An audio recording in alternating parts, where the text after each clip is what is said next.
Welcome to सुनी study point. आओ मिलकर पढ़ें। तो आज हम डिस्कस करने वाले हैं प्रोटोजोआ हेलमिंथेस के बारे में। क्या होता है हेलमिंथेस और इससे होने वाले जो रोग हैं उनकी जानकारी। फंगस क्या होता है और इससे होने वाले रोग उनकी जानकारी के बारे में पढ़ेंगे। तो क्लास हमने टोटल कवर कर लिए हैं अपने 8 टॉपिक।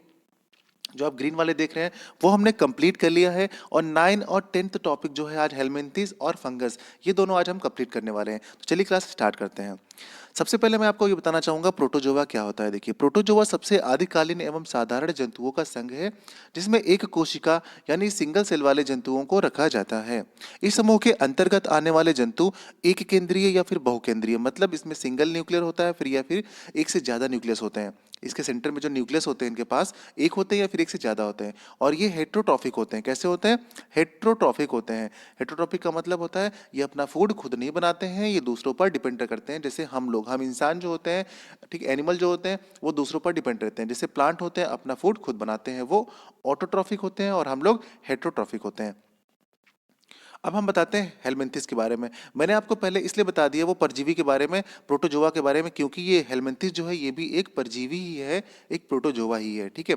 तो ये जो हेलमिंथिस है ये कृमि रोग है। अक्सर ये पेट में ही होता है, ठीक, इंसान के या फिर जानवरों के। मनुष्य अथवा अन्य जानवरों के पेट में केंचुए जिसे कृमि कहते हैं, ये वॉर्म होते हैं। ऐसे वॉर्म होते हैं जिन्हें क्या कहते हैं? कृमि कहते हैं। इसे ही हेलमिंथस कहते हैं। तो आप यहाँ पर देख रहे होंगे कुछ टाइप के हैं जो ह्यूमन में होते हैं। जैसे फीमेल में आप देख रहे हैं, इधर वाला फीमेल में होता है, ये फीमेल में होता है, ये मेल में होता है। ये स्केरिस है, ये पिन वॉर्म है। आप ये देख रहे हैं, ये फ्यूक लिवर वॉर्म है। इस टाइप के जो काफ़ी चीज़ें आप देख रहे होंगे यहाँ पे, ये लिवर फ्लूक है। ये पॉक टेक वॉर्म है। पॉर्क टेप वॉर्म, जो कि जो जो होते नहीं, एनिमल होते हैं, उनका जो मीट खाते होंगे तो उनके अंदर ये वाला वॉर्म होने के चांसेस होते हैं। और ये है बॉइन टेप वॉर्म, ये जो ब्राउन वाला आप देख रहे हैं। तो इस टाइप के वॉर्म होते हैं जो कि क्या एनिमल या फिर इंसान के स्टमक में बन जाते हैं। ठीक है। तो ये होते हैं कीड़े, पेट में पाए जाने वाले कीड़े, जिसके बाद डॉक्टर दवा देता है। तो आप लोग ध्यान दीजिएगा, ज़्यादा इधर उधर चीज़ें मत खाइए, और खाइए तो बहुत अच्छे से पका कर खाइए। इस चीज़ का ध्यान रखिए बहुत अच्छे से। अगला देखते हैं क्वेश्चन। मनुष्य में हेलमिंथिस कृमि द्वारा होने वाले प्रमुख रोग। पहला रोग है हमारा, पहले डिसीज के बारे में पढ़ेंगे, डायरिया। इसका नाम आपने बहुत सुना होगा, हिंदी में कहते हैं अतिसार, लेकिन डायरिया आपने बहुत सुना होगा। डायरिया हो गया भाई, डायरिया हो गया इस बच्चे को। तो एस्केरिस लुब्रिकाइडीज इस परजीवी के थ्रू होता है। ये हेलमिंथिस जो होता है एक प्रोटोजोआ है। तो एस्केरिस लुब्रिकाइडीज इसके कारण हो जाता है डायरिया। और ये किसको प्रभावित करता है? हमारी आंत को, यानी इंटेस्टाइन को प्रभावित करता है। और इससे क्या होता है कि आंत में घाव हो जाते हैं। और घाव इसलिए हो जाते हैं क्योंकि यहाँ पर जो ट्रिप्सिन आप देख रहे हैं ना, ये वाला ट्रिप्सिन, ये ट्रिप्सिन हो जाता है नष्ट, ये डिस्ट्रॉय हो जाता है। ठीक है। अब डिस्ट्रॉय हो जाता है तो इससे क्या होता है? डिस्ट्रॉय हो जाने से होता ये है कि ये एक टाइप का देखिए एंजाइम है। ठीक, क्या है ये एक एंजाइम है। कौन? ट्रिप्सिन। ट्रिप्सिन एक एंजाइम है। अगर ये नष्ट हो जाता है तो प्रोटीन का डाइजेशन नहीं हो पाता। क्यों? क्योंकि प्रोटीन का स्टमक में जो डाइजेशन है वो कौन करता है? वो करता है ट्रिप्सिन। तो ये क्वेश्चन भी बहुत बार पूछा जा चुका है कि प्रोटीन का डाइजेशन जो है वो कौन करता है? तो वो करता है ट्रिप्सिन, जो कि एक क्या है? एंजाइम है। इसे आप ध्यान रखिएगा। हेलमिंथस द्वारा होने वाला अगला रोग कौन सा है? फाइलेरिया। तो जो फाइलेरिया आप देख रहे हैं ये किस परजीवी के थ्रू होता है, यानी किस प्रोटोजोआ के थ्रू होता है? तो फाइलेरिया बैंकोर्फ ट्राई, ठीक है, फाइलेरिया बैंकोर्फ ट्राई के थ्रू होता है फाइलेरिया। ठीक है। प्रभावित अंग कौन सा होता है? वृषण कोष होता है इससे प्रभावित। और इससे प्रभावित क्या होता है? पैर हो जाते हैं और हमारे शरीर के अन्य भाग। तो ये सब चीजें क्या होती हैं? प्रभावित होती हैं इस बीमारी से। अगर फाइलेरिया हो जाता है तब शरीर में देखिए सूजन हो जाती है। और इस रोग को हाथी पांव भी कहते हैं, यानी कि एलिफेंटियासिस भी कहते हैं। अब हम पढ़ते हैं फंगस। बस वही दो बीमारियां थी उसके लिए इंपॉर्टेंट। अब हम फंगस के बारे में पढ़ते हैं। फंगस या फफूंद एक प्रकार का जीव है जो अपना भोजन सड़े गले मृत कार्बनिक पदार्थों से करते हैं। कार्बनिक पदार्थ मतलब जो हमारे मृत कार्बनिक पदार्थ होते हैं, ठीक है, जिनकी डेड हो जाती हैं, जो डिके हो जाते हैं कार्बनिक सब्सटेंसेस, उनसे ये अपना फूड प्राप्त करते हैं। इसका मतलब जो हमारे यहाँ जितने भी एनवायरनमेंट में चीज़ें सड़ी गली होती हैं ये उनको अपना फूड बनाते हैं। अगर आप सोचिए ये ना हो तो हमारे अर्थ का कब तक का विनाश हो चुका होता। क्यों? कब तक ये डिस्ट्रॉय हो चुकी होती पूरी तरीके से, क्योंकि इतनी सारी चीज़ें ऐसे पड़ी रहती हैं जिनका डिस्ट्रॉय सिर्फ यही करते हैं, फंगस करते हैं। ठीक है, जो हम कभी कैलकुलेट नहीं करते हैं, पर ये बहुत ज़्यादा क्वांटिटी में होते हैं। अगला देखिए, ये संसार के प्रारंभ से ही जगत में है। ये जब से है इस संसार में, जब से हम भी नहीं है, मतलब स्टार्टिंग जब हुई थी हमारे इस संसार की, दुनिया की, तब से ये यहीं पर है। इनका सबसे बड़ा लाभ ये है कि ये अपमार्जक के रूप में कार्य करते हैं। देखिए, मैंने आपको बताया ना कि अपमार्जक के रूप में काम करते हैं। ये पुरानी चीज़ों को क्या कर देते हैं, डिस्ट्रॉय करके डिजेनरेट कर देते हैं, उन चीज़ों को डिस्ट्रॉय कर देते हैं जो गंदगी फैलाती हैं आसपास की चीज़ें। तो ये हो गया है हमारा फंगस कवक का कार्य। अब पढ़ते हैं इससे होने वाली बीमारियों के बारे में। उससे पहले मैं आपको कुछ इंपॉर्टेंट पॉइंट बताना चाहता हूँ। बस आप देख लीजिए फटाफट, मैकुलाज जो है 1887 में सबसे पहले मलेरिया शब्द का प्रयोग किया था। फिर अगला क्या है कि लेवरन ने 1880 में मलेरिया से पीड़ित व्यक्ति के ब्लड में मलेरिया परजीवी को पाया है। उस परजीवी का नाम क्या था, प्लाज्मोडियम। ठीक है, तो आपको ये भी ध्यान रखना है कि कौन सा प्लाज्मोडियम, सॉरी कौन सा परजीवी पाया गया था सबसे पहले, तो प्लाज्मोडियम पाया गया था। इसकी खोज लेवरन ने की थी। किसने की थी, लेवरन ने की थी। ठीक है, 1880 में। और अगला हमारा क्वेश्चन है कि रोनाल्ड रॉस ने 1887 में बताया कि मलेरिया बीमारी एक मच्छर के थ्रू होती है। तो ये भी बहुत इंपॉर्टेंट है कि रोनाल्ड रॉस ने बताया था। ठीक है, क्योंकि बीमारी किस तरह हो रही है किसी को पता नहीं चल रहा है, तो ये भी एक बड़ी बात है कि मच्छर के थ्रू होती है। और किस मच्छर के थ्रू होती है आप उसका नाम जानते हैं। ये एक फीमेल मच्छर होता है जिसका नाम होता है एनाफिलीज। क्या होता है, एनाफिलीज मच्छर होता है, जिसके थ्रू होती है हमें मलेरिया बीमारी। ठीक है, अच्छा आपको पता है कि डेंगू बीमारी किस मच्छर के थ्रू होती है? अगर आपको पता है तो आप उसका नाम हमें कमेंट में जरूर बताएं। अगला हमारा देखते हैं, रॉबर्ट कोच ने 1882 में यह बताया कि कॉलेरा और टीबी के जीवाणु की खोज की। उन्होंने बताया, रॉबर्ट कोच ने कॉलेरा और टीबी के जीवाणु की खोज की। आप अलग अलग से भी ध्यान कर लीजिएगा क्योंकि ये क्वेश्चन मैंने साथ में लिख दिया है। पूछा जाता है कॉलेरा की खोज किसने की, कॉलेरा के जीवाणु जो हैं यानी कि बैक्टीरिया है उनकी खोज किसने की, तो रॉबर्ट कोच ने की। या फिर टीबी के जो जीवाणु है यानी बैक्टीरिया है उनकी खोज किसने की, तो ये किसने की थी, रॉबर्ट कोच ने की थी। ये अभी आपको ध्यान रखना है।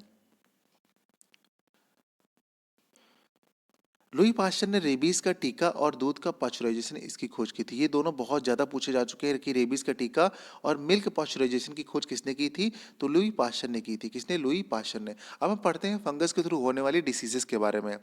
देखिए, सबसे पहले डिसीज है अस्थमा। नाम आपने सुना हो, अस्थमा हो गया भाई, उनको अस्थमा हो गया यानी कि दमा कहते हैं हिंदी में उसे। ठीक है, ये किस फंगस के थ्रू होता है, ये होता है एस्परजिलस फ्यूमिगेटस के थ्रू। एस्परजिलस फ्यूमिगेटस इस फंगस का नाम है, इसके थ्रू होता है। और इसके लक्षण है कि फेफड़े के काम में रुकावट करता है।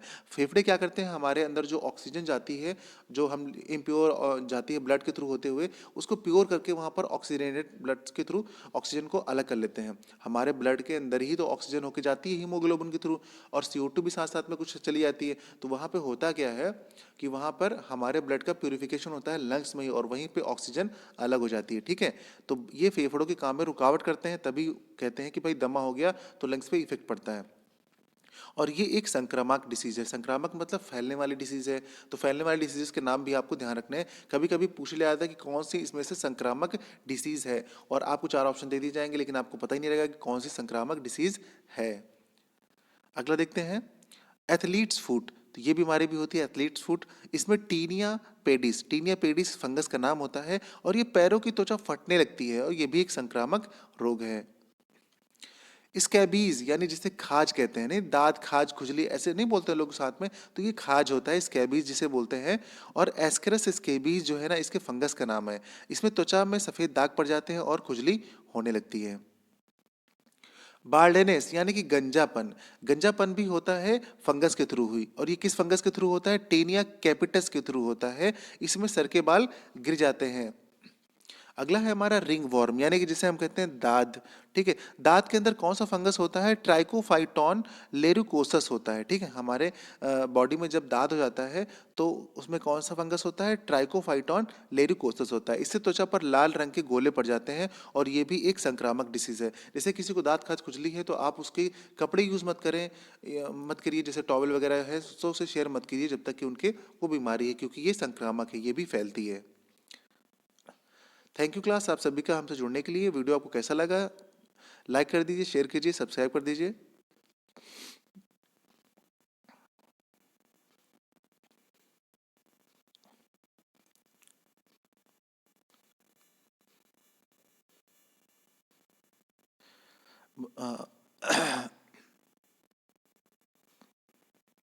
अगला रोग है हमारा रिंग वॉर्म। रिंग वॉर्म मतलब कि दाद। दाद जो होता है वो किस कारण होता है? दाद होता है फंगस के कारण, उसका नाम है ट्राइकोफाइटॉन लेरुकोसस। तो इस फंगस के थ्रू होता है दाद हमारी बॉडी में। दाद तो आप जानते ही होंगे, अक्सर आपने देखा होगा लोगों की त्वचा पर क्या होते हैं, लाल रंग के गोले पड़ जाते हैं, कभी कभी ब्राउन पड़ जाते हैं, काफ़ी खुजली सी होती है। तो ये भी कैसा है, संक्रामक रोग होता है, जिसमें हम लोग इच गार्ड का ज़्यादातर यूज़ करते हैं। ये भी एक संक्रामक रोग है। इसका मतलब ये है कि जब किसी को दाद हो तो आप उसके टॉवल वगैरह यूज़ मत करें, शेयर मत करें जब तक कि उनके दाद है, ठीक है? उसके बाद आप कुछ भी कर सकते हैं। तो ये भी एक संक्रामक डिसीज है। तो क्लास हमारे जो क्वेश्चंस थे फंगस के और हेलमिंथस के हमने कंप्लीट कर लिए हैं। आपके लिए काफ़ी इंपॉर्टेंट क्वेश्चन आया, और मुझे पता है कि आपको एक वीडियो कैसा लगा है, काफ़ी पसंद आया होगा आई थिंक आपको। घंटा मुझे पसंद है।